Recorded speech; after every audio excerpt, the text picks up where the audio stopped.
కవి సమ్మేళనం ఏర్పాటు చేసి కవులందరూ పిలిపించి సత్కారం చేస్తున్నందుకు మమ్మల్ని ఆహ్వానించినందుకు వారికి ధన్యవాదాలు. చక్కటి భోజనం టిఫిన్తో సహా సత్కార. ఈరోజు మనమందరం కూడా తెలుగు గురించి మాట్లాడుకుంటున్నాం కాబట్టి ఒక్క 2 లైన్లు తెలుగులో చెప్పి ఆ తర్వాత నాకు మాతృభాషది సుదినం, మాతృభాషది సుదినం, మన అందరి వెలుగు దినం. మాతృభాషది సుదినం, మన అందరి వెలుగు దినం. మాతృభాష మరచినతో మన అందరి చేదు దినం, మన అందరి చేదు దినం. అందుకే మమతల తేనియలులికే మాతృభాషలో పలుకు, మమతల తేనియలులికే మాతృభాషలో పలుకు. అమ్మబడిన విన్న మాట అమృత సమమగు భాష, అమ్మబడిన విన్న మాట అమృత సమమగు భాష. ఆది భాష నీ జన్మకు అమ్మతో మొదలైన భాష. అందుకే మమతల తేనియలులికే మాతృభాషలో పలుకు, మాతృభాషలో పలుకు. శీర్షిక అంతర్మథనం. ఈ మధ్యన పెద్దవాళ్ళు వయోధికులు అనారోగ్యంగా ఉండడం వల్ల అటు ఇటు పోయి చూడడం జరుగుతుంది.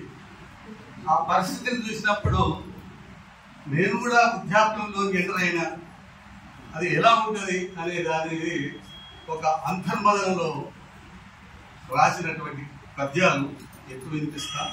పుట్టిన ప్రాణులీ ధరను, పుట్టిన ప్రాణులీ ధరను, పూజలు నోములు ఎన్ని నోచినంగిట్టును.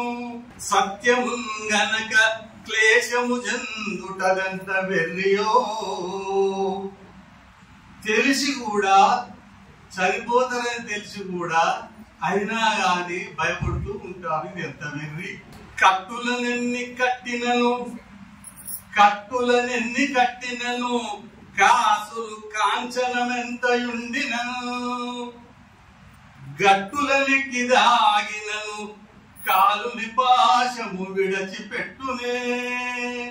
ఆ కాలుని పాశం విడిచిపెడతా నువ్వేమన్నది, ఎన్ని మందులన్నది, నువ్వు ఎన్ని ఆపరేషన్లన్నీ నేర్చుకో, ఎన్ని ఏం చేసినా చివరికి పోయేది ఎట్లా?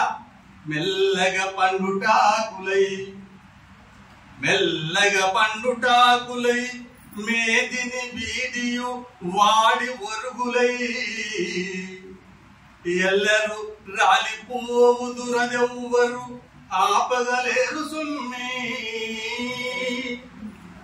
ఈ ఎల్ల జగంబు, ఈ ఎల్ల జగంబు మృత్యువున కిల్లు సుమి.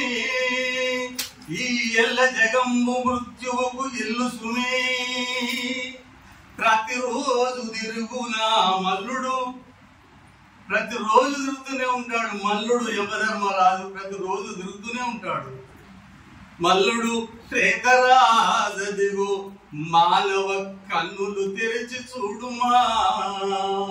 నువ్వేదో ఏదో అనుకుంటున్నావు, ఏవో ఏవో చేయాలనుకుంటున్నావు, కన్ను తెరిచి తిరుగుతూనే ఉండవు, కనిపెడుతూనే ఉండవు. ఎవరు తీసుకుపోవాలి, ఎవరు తీసుకుపోవాలి. యముడు భయంకరుండు, యముడు భయంకరుండు, విడడాయువు మూడిన వారినెల్ల.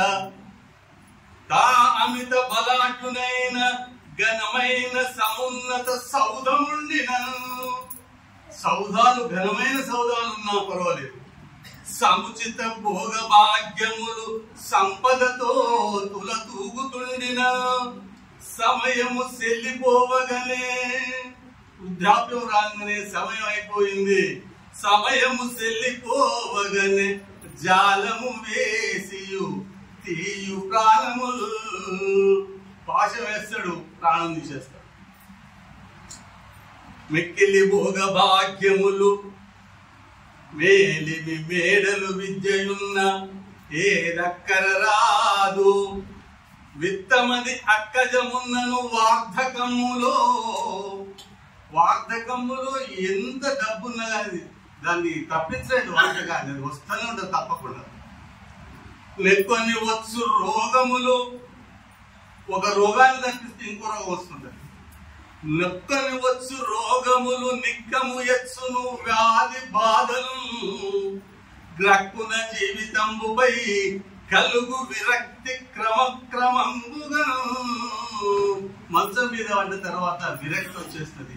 ఎప్పుడు తీసుకుపోతావు అని. జీవన సంద్రమీదుతును, ఈ జీవనం అనే సముద్రాన్ని ఈత్తు వస్తున్నాను. జీవన సంద్రమీదుతును చేరిన అంతమ మజిలి మనిషికి, అంతిమ మజిలిలో ఉన్నాడు, చివరి మజిలి.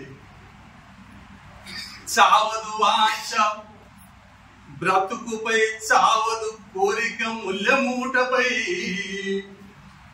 చావదు బంధు ప్రీతియును సత్యము, తగ్గదు పక్షపాతము. భూవలయంబునందునను పుట్టిన ఈ నరజాతికిద్దరం, ఈ నరజాతి అంతా ఇంతే. ప్రతి వాళ్ళు కూడా చివరి దాకా పోరాడుతూనే ఉంటాడు. అది చేయాలి, ఇది చేయాలి, ఆశ తగ్గదన్నమాట. అయితే ఆఖరికి బ్రహ్మదేవుడా ఏంటిది ఇది అంత చేసింది నువ్వే, తలరాత అనుకుంటా పోతావు నువ్వు. మనకు తలరాత రాసింది ఎట్లా నడిస్తే అట్లా నడుస్తుంది. మరి అట్లే నడిచిన తర్వాత మరి బ్రహ్మ చేసినట్టు మనం చేస్తున్న పాపమైన కొంచెం వ్రాసియు పంపినట్టి తలరాత ప్రకారమే కర్మ చేయుచు. నేను చేసే పని అంతా నా తలరాత ప్రకారంగానే చేస్తున్నారా. వాసము చేయుచుంటి నిలపై మరి నేను నరించు కర్మకు చేసేదవెందుకయ్య చెడు చేష్టకు బాధ్యుని నన్ను పద్మజ. ఓ బ్రహ్మదేవుడా, ఆ దానికి నేను బాధ్యుని ఎట్లా అంటున్నాను? పద్మజ దోషము లేదు నా ఎడల దూషణ భూషణమెల్ల నీదెసు. ఈ భూషణాలు అన్ని నా ఒక్కటి కూడా లేదు ఇట్లా. ఎందుకంటే నువ్వు రాసి పంపిన దాని ప్రకారం చేస్తున్నావు కదా. ఇది లాస్ట్ ఒకటి. బంధువులాత్మజులు తమకు భారమటంచును మెల్లమెల్లగా. మంచం మీద పడిన తర్వాత మెల్లమెల్లగా ఒక్కొక్కరు పక్కలు దాటిపోతుంటారు. బంధువులాత్మజులు తమకు భారమటంచును మెల్లమెల్లగా బంధము వీడుచుండ్రుగని ప్రస్తుత శుష్కపు దేహ దుస్థితిని, క్షీణించిపోయిన దేహాన్ని చూసి మంచం మీద వండుకున్నప్పుడు బంధువులు మిత్రులు భార్య కూడా చేదు చేసుకుంటారు.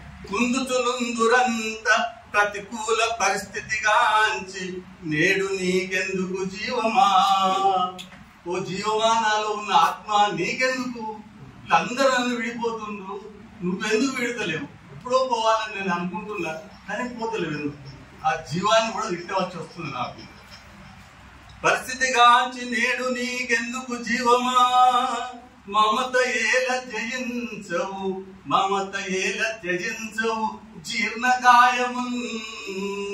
ఈ కాయం జీర్ణమైపోయింది, బొక్కలు కనిపిస్తున్నాయి, అయినా కానీ నువ్వు ఎందుకు పోతలేవు జీవమా? ఏంటి అందరూ వదిలిపెట్టిపోయారు, ఒక్కరు వీళ్ళు తొందరగా వెళ్ళిపో అని ఈ విధంగా రాసిన కవిత ఇది. అంతర్మగనం. ధన్యవాదాలు. మీరు అందరూ సాధించండి.